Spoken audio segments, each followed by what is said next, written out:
Good morning, welcome back to 120th. This morning I am out for a walk in the woods. It's been something of an introspective time recently, and I've decided that I want to spend the morning doing some self-portraits. Not selfies, not those kind of snaps, but spending a bit of time taking a photo of me. I'm kind of fascinated by self-portraits, and I'm sure there is some psychology to be had in that. And it's not something I ever really give a lot of time to. So I thought I would this morning. I'll go out and try and find somewhere nice and quiet with no other people about. So I'm going to take a little walk through these woods, try and find some interesting spots, and we'll talk about it on the way. So I've got the Bronica S2A, my trusty Bronica S2A. It's quite an overcast day, so it's relatively dark in here. But it's nice, and there's kind of patches of light which I can use to my advantage. I'm shooting HP5 this morning, which is, I was sort of thinking it was probably going to be a bit like this, quite dark. I think whilst FP4 might be my usual go-to, that slightly higher ISO on the HP5 I think will stand me in good stead this morning. I've also got with me the Reveni Labs remote release, which is pretty cool. I'll show you that in a minute. Okay, so this is an interesting little, they've obviously had some kind of woodland activity here, but it does give me an interesting opportunity. Might just sit on that chair there. Let's get a self-portrait here.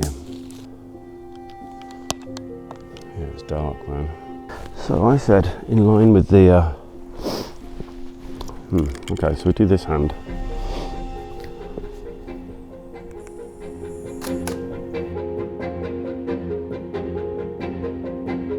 Let's move on and try a different spot.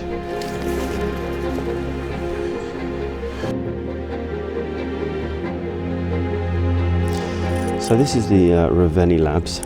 It's basically a box, steel box. And inside there is kind of a servo motor of some sort. Also comes with this, like a car fob, a car alarm fob. Just on and off on here. Switch it on here. Starts flashing at you. Blue means it's ready. And then screw this end into your remote release. And then you've got on and off on here. Let's get that nice and close. And here's on. And off. Simple as that.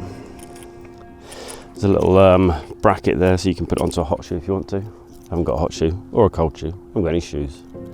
So yeah, so let's do a shot here. Let's go with that there, and I'll be looking out that way and watch the Reveni Labs go off.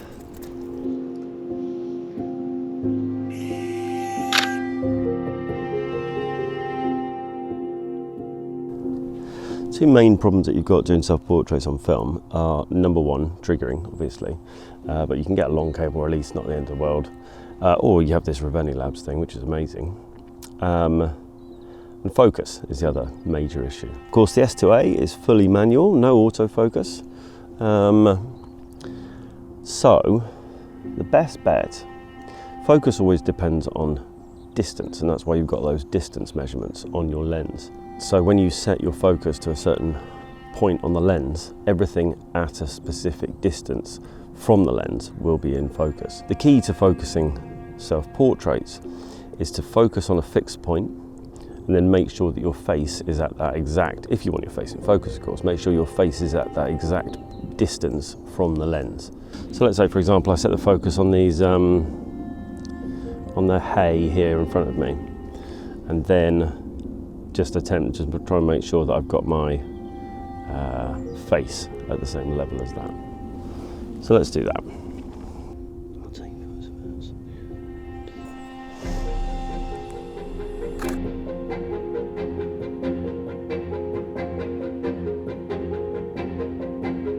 first. So I'm going to change lenses now. I'm going to switch to Simon Forster's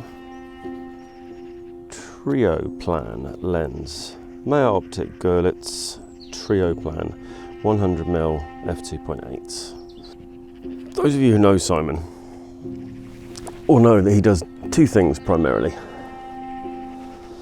Number one is the 3D printing in bright orange. The other one is using old, often famous or well-known lenses. Simon spotted something that pointed something out, something that I wasn't aware of actually, which is that if you take the lens off the Bronica S2A, in here there is a thread. It's a thread that the S2A lenses, the Bronica lenses, don't use. And so Simon spotted this and realised that if he was to insert a threaded adapter, threaded friction fit adapter, because there's loads of space within the camera body, the inside of the camera is quite deep until you reach the mirror, there's a lot of space. Simon Forster came up with this ingenious piece of engineering. It is a ring of plastic with a thread on it. And it's actually, I'm taking the piss a bit, but it's actually very clever. Okay, and you just push it in, and it sits pretty securely. And so we have a Trioplan lens adapted to fit Bronica S2A. Oh, and off we go. Okay, so we're set up here. Trioplan lens, I'm kind of framed somewhere about here. In fact, I can show you. There we go. And I'm going to use the fence to try and get myself in focus. My face in line with the wood.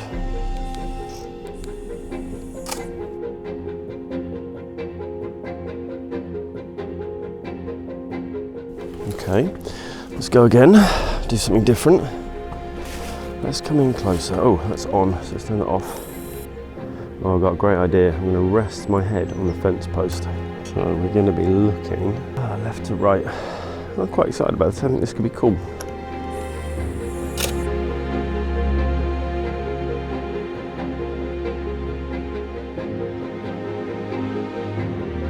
I want to get lower. That's what I want to do. Let's do that. Oh, I need to turn that off again. Keep forgetting to undo. This could be quite cool. The swirly bokeh of the Trioplan. I really don't want too many people to stumble across me here. I'm being a bit weird.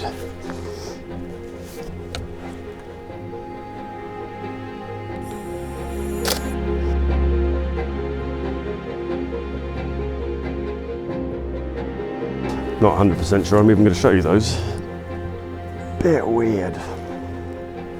Maybe I like them, I don't know. I haven't really come out with any definitive plan this morning, so.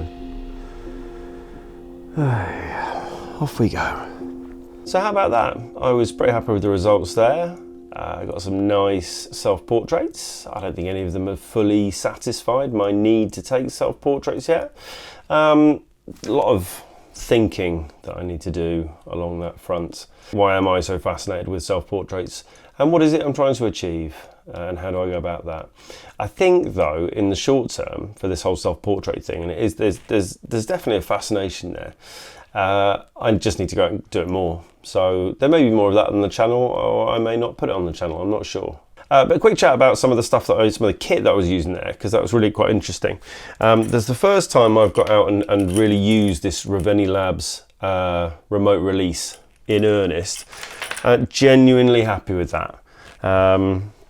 Couple of things to note. I obviously explained how it works while we were out there. But one thing that is really important, if you look at this, so you hit on the little buzzer and it extends and it stays extended. And it was really interesting, and I didn't perhaps, I feel like I've come across, it's not quiet. I feel like I've come across this before, but if you leave that pin extended whilst you're winding on the S2A, it just fires the shutter again. So in theory, you could like lock or hold the shutter button down, and you could go through an entire film and just go cling, cling, cling, cling, cling, cling, cling. I can't think of a purpose for that. But the other thing to note is I did try it on my speed graphic, and it doesn't quite have the oomph, the power to trigger the speed graphic. And this is a problem that I found with a number of cable releases, that essentially the wire, the steel cable that is inside this rubber tubing kind of buckles inside the rubber tubing, and it can't exert enough pressure to fire the speed graphic, which is a shame, which means I can't use the speed graphic to do any self-portraits. I could of course use a lens with a shutter on it and trigger that, and this would definitely work for that. But if I want to use the focal plane shutter, the Reveni Labs remote doesn't quite have the oomph for it. But it is a great little product from Reveni Labs. I'm very happy with it, and it will definitely be getting used. The other bit of kit that I pulled out there was this, which was Simon Forster's Meyer Optik Görlitz Trioplan 100mm 2.8 with obviously Simon's special adapter. That was pretty cool, wasn't it? That is literally the definition of bubble bokeh. Those of you who are familiar with the Trioplans will realise that this is not a whole Trioplan. There's a section missing, and there's normally a focusing helicoid that goes on the bottom of this, I believe, and allows you to fit it to M42 mount, or I think it was made in a variety of mounts. So this is just the top bit, this is just the lens, and it works really well on the S2.8, which is amazing. So that was really cool, and you can see why those lenses have got such a following. A lot of fun with that. Obviously using this lens wide open, I wasn't exactly giving myself much chance of getting sharp focus. I got close. I'm kind of content with the results. That's just one of the difficulties of doing self-portraits on it's not even just a film camera, it's any camera without manual focus. There's no easy way of doing it, because without somebody helping you, of course, but then that's not really a self-portrait if you're getting somebody else to take the photo for you. One of the solutions to that, of course, is using a higher f-stop, using a smaller aperture so that you get a larger depth of field.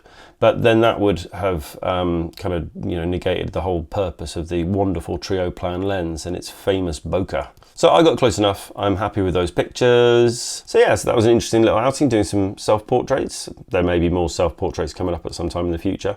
Probably not the next shoot though. Next shoot is I'm gonna go and shoot some people with the Mamiya RB67. I'm gonna be doing some repairs on that. I might film the repairs and stick those on the channel. So yeah, lots of stuff coming up on the channel, lots of exciting things. So if you're not currently subscribed, then please do subscribe. And hope you enjoyed watching me taking photos of me. Feels a bit self-centered now. Feels a bit like navel gazing. But I hope you appreciate that there's kind of art and introspection. So if anybody who's interested in self-portraits and interested in taking photos of themselves, then hopefully you found this interesting. Let me know what you think of the photos. Drop me a message in the comments, and I'll see you for the next one. All right, bye.